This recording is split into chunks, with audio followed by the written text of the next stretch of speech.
Gaming addiction is real और ये मैं नहीं WHO भी कहता है। Wonder then, the World Health Organization now classifies video gaming disorder as a disease. बच्चे ने इस गेम के अंदर हार हासिल की है और ये गेम ऐसा है कि इसके अंदर अगर किसी भी व्यक्ति की हार होती है तो हार बर्दाश्त नहीं होती है, वो या तो सुसाइड करता है या फिर वो अपने शारीरिक मानसिक संतुलन खो बैठता है। एक 13-14 साल का लड़का जिसकी लाइफ नॉर्मल है, वो अपने या पेरेंट्स के फ़ोन पर रॉब्लॉक्स, फ्री फायर या पबजी जैसी कोई गेम डाउनलोड करता है एंड इंस्टेंटली कुछ गेम्स के बाद उसको लगने लग जाता है कि इससे बढ़िया एक्सपीरियंस कुछ है ही नहीं। विद इन फ्यू डेज वो खाना स्किप करता है, स्कूल में इंतज़ार करता है कि कब वो घर जाकर गेम कंटिन्यू करे। और ये सब उसकी गलती नहीं होती।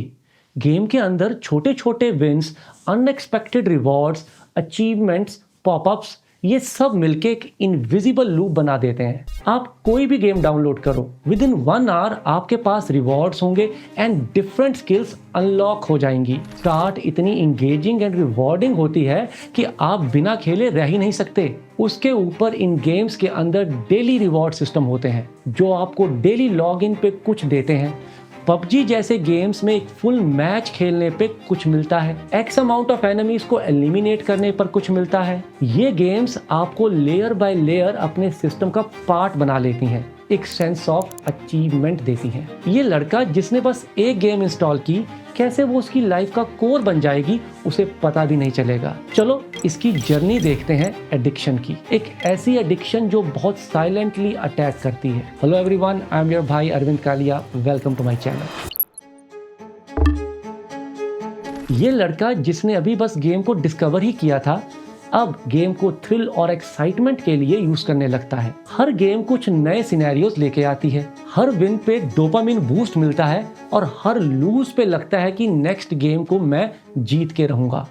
इस साइकिल में कब 10 मिनट 3 घंटे बन जाते हैं पता नहीं लगता। एक एवरेज गेमर अराउंड 6 घंटे हर दिन गेम्स को देता है एंड इसके बाद भी उन्हें यही लगता है कि इट्स नॉट इनफ, और यहीं से गेमिंग एडिक्शन शेप लेने लगती है।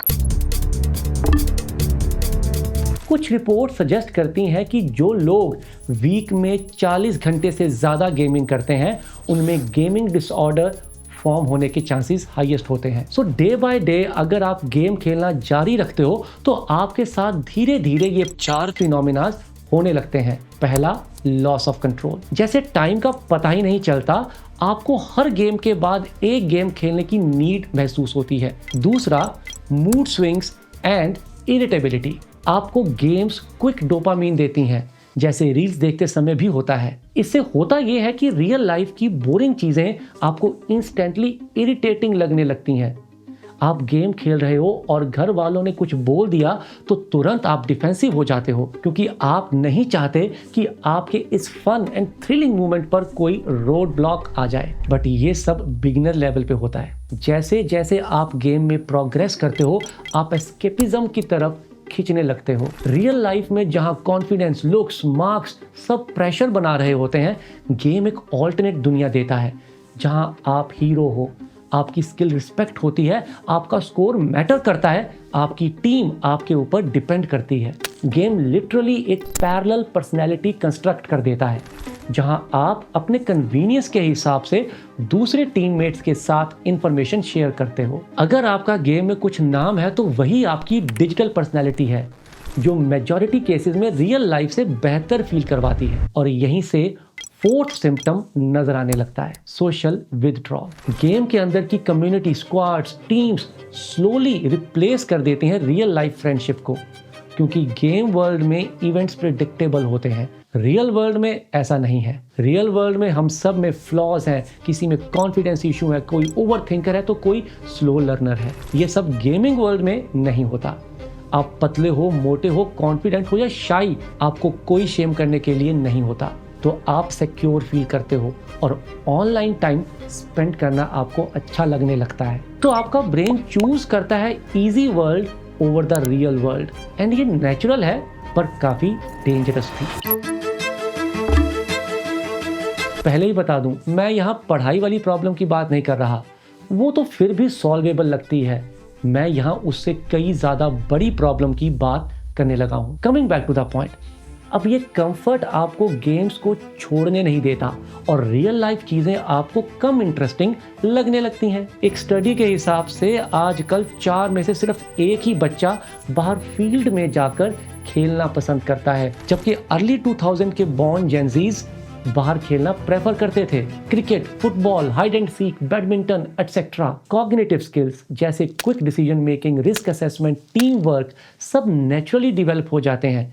इसमें से कुछ एस्पेक्ट्स डिजिटल गेमिंग में भी हैं, बट इम्पैक्ट उतना रियल नहीं होता। और बाहर खेलने का एक अलग ही इम्पैक्ट होता है मेंटल एंड फिजिकल ग्रोथ पर। इसके साथ साथ मोटर स्किल्स जैसे running, jumping, coordination etcetera body को एक रियल सेंस ऑफ मूवमेंट देता है, जो डिजिटल वर्ल्ड में नहीं होता। वैसे जिस लड़के ने 14 साल की एज में गेमिंग शुरू की, 3 साल के हार्डकोर गेमिंग के बाद उसकी लाइफ अब कंप्लीटली डिफरेंट है। कुछ घंटे की गेमिंग अब 9-10 घंटे तक भी पहुंच रही थी, पर अब उसे इसका रियल वर्ल्ड में इम्पैक्ट भी समझ आने लगा है। लेट नाइट गेम्स ने उसका रूटीन चेंज कर दिया है और हाँ, उसकी कम्युनिकेशन स्किल्स को भी डिजिटल वर्ल्ड तक लिमिटेड कर दिया है। जो बातें वो अपने ऑनलाइन फ्रेंड्स के साथ करता, अब वो रियल लाइफ में रेलेवेंट नहीं लगती थी, simply because online conversation online world के अराउंड रिवॉल्व करती है।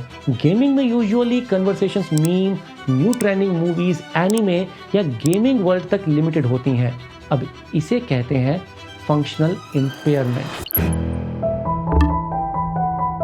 जब एडिक्शन आपकी रियल लाइफ फंक्शनिंग को डायरेक्टली इंपैक्ट करना शुरू कर दे इन बैड वेज, और ये गेमिंग एडिक्ट्स का सबसे कॉमन और सबसे डेंजरस सिम्टम है। Gaming I think is the only addiction जहां लाइफ की नीड्स की वजह से आपको ये एडिक्शन से बाहर आना पड़ता है, चाहे आप तैयार हो या नहीं। जब गेमिंग वर्ल्ड से बाहर निकलते हो तो धीरे धीरे ये फील होना शुरू होता है कि मेरे पास अच्छे दोस्त ही नहीं बचे। ये लाइन सुनने में जितनी सिंपल लगती है, रियल लाइफ में उतना ही हैवी इम्पैक्ट देती है। ऑनलाइन कम्युनिटीज में फ्रेंडशिप्स मेजरली ट्रांजैक्शनल होती हैं।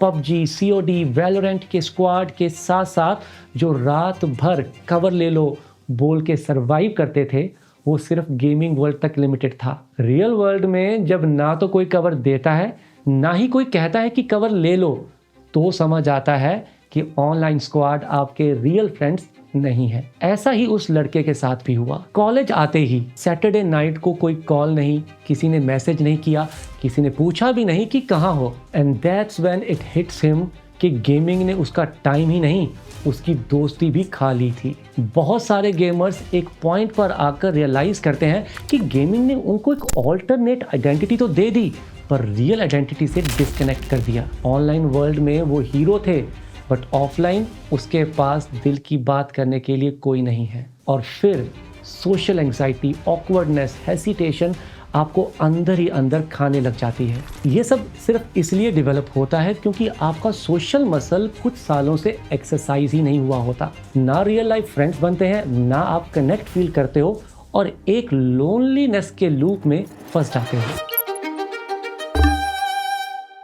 वीडियो गेम्स आपको एक ऐसे वर्ल्ड में इमर्स कर देती हैं जहां आपको एक powerful sense of control feel होता है, जहां रियल वर्ल्ड टाइम स्लो लगने लगता है। वीडियो गेम एडिक्शन कब शुरू होता है और कब लाइफ को टेक ओवर कर लेता है, ये ना आप पता कर पाते हैं, ना ही कोई और, बट इवेंचुअली इससे आपकी लाइफ डिके करने लगती है। प्रॉब्लम गेम खेलने से नहीं है, प्रॉब्लम गेम को अपनी आइडेंटिटी से जोड़ लेने से होती है। प्रॉब्लम गेम के अचीवमेंट को रियल समझ लेने से होती है। ऐसा ना हो उसके लिए आपको ज़्यादा कुछ नहीं करना, बस इतना समझना है कि क्या सच है और क्या नहीं। ऑलवेज योर भाई अरविंद कालिया।